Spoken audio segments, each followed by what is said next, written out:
All right, hello and welcome. So today's video is going to be talking about how to use supports while you're hand building. Now there's two types of supports that we're going to go over.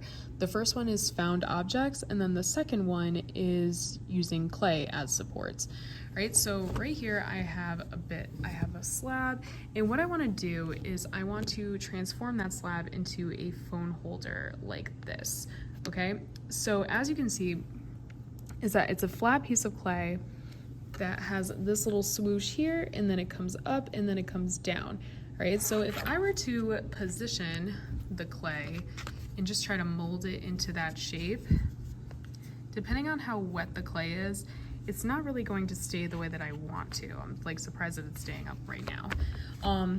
But what we want to do is we want to strategically place objects so that the clay can dry a little bit in the shape that we want.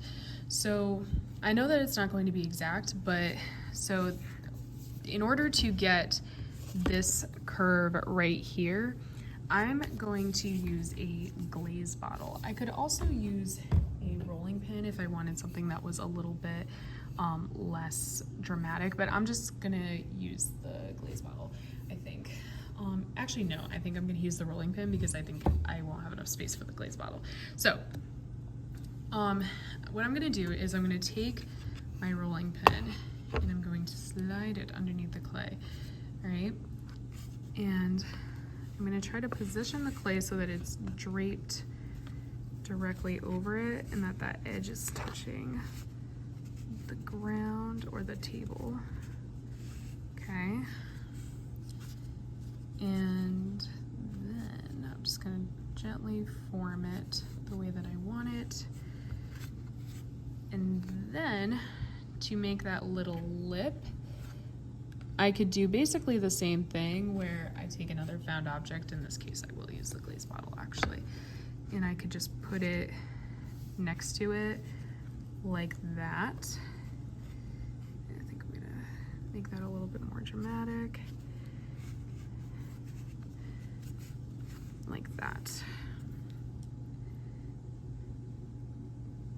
And what I'm doing is I'm using the objects to help me shape the clay the way that I want to, right? Okay, so I've shaped it how I want. Now I might be able to take this glaze bottle away without it collapsing. But this, I'm not really sure. Not bad.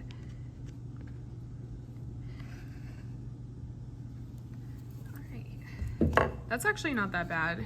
If this clay was wetter, it would absolutely fall over itself, and I would want to keep this rolling pin in that space and possibly even the glaze bottle in that space until it were to dry to not quite leather hard, but to dry enough so that it's stiff. But it's actually not that bad, so I could take this out.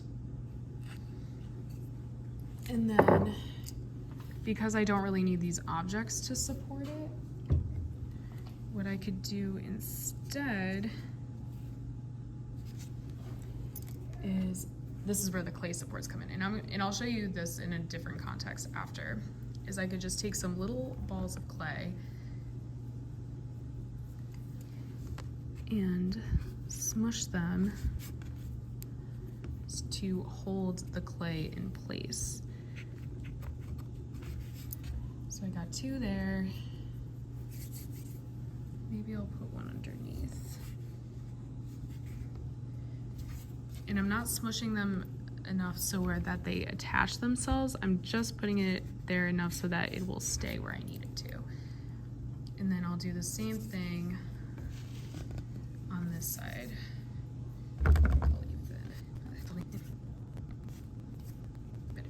So I'm using the clay supports here, and I use the found object supports.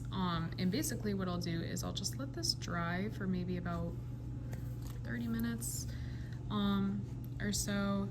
If you were in this situation, you might want to like let it dry overnight, and then it will stay when we take the supports away. But I'll show you this in another context in a minute. So as you can see, I've got this little eyeball mug thing, and I have attached a straw holder to it. Now I want the straw holder to sit like this on the mug, but as you can see, when I let it go, it flops over because this clay is really wet. So instead of having to hold it the entire time, I can strategically place clay in a way that is going to support it for me while the straw holder dries. Okay, so I'm gonna let that just sit over there. And basically what you're gonna do is you're just gonna take pieces of clay, like I have here, and I'm going to roll this up into a coil like this. It doesn't have to be a perfect coil. And then what I want is for this support to sit inside of the mug and hold the straw holder like that, I guess. So what I need to do in order for this support to sit nicely inside is I need to make an edge of it flat. So I could cut it, or I could do this and just stomp it out like that. All right, so now it's got a nice flat edge in there. And then I can place that inside, and if it's the right height, I can just leave it like that. If I wanted the top of this to also dry flat, I also want to stub out the other side. Like I said, it doesn't have to be super perfect. And I just place that in there. I did lose some height, but that's okay. All right. And then say for instance, if this was also flopping over a little bit, another support that I could make to help this stay in place,